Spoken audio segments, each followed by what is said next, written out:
গাজীপুর ৬ আসন বিলুপ্ত হয়ে পুনর্গঠিত গাজীপুর ২ সংসদীয় আসনে বিএনপির বর্তমান মনোনয়ন পুনর্বিবেচনার দাবি উঠেছে। ১৫ ডিসেম্বর সকালে গাজীপুরে আয়োজিত এক সংবাদ সম্মেলনে এই দাবি জানানো হয়। লিখিত বক্তব্যে বলা হয়, আপিল বিভাগের রায়ের পর গাজীপুর ২ আসনের কাঠামো বদলে গিয়ে ভোটার সংখ্যা প্রায় ৮ লাখে দাঁড়িয়েছে, যা এটিকে দেশের অন্যতম বড় ও চ্যালেঞ্জিং আসনে পরিণত। ভোটার পরিসংখ্যানে দেখা যায়, টঙ্গী, গাছা ও পোবাইল এলাকায় এই আসনের সংখ্যাগরিষ্ঠ ভোটার বসবাস করেন।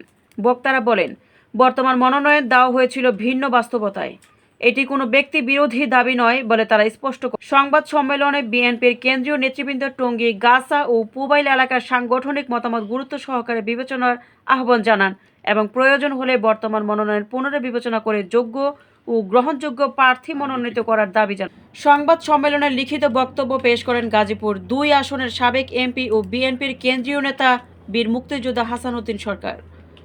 এ সময় মহানগর বিএনপির সাবেক আহ্বায়ক সালাহউদ্দিন সরকারের প্রতি সম্মিলিত সমর্থন ব্যক্ত করা হয়।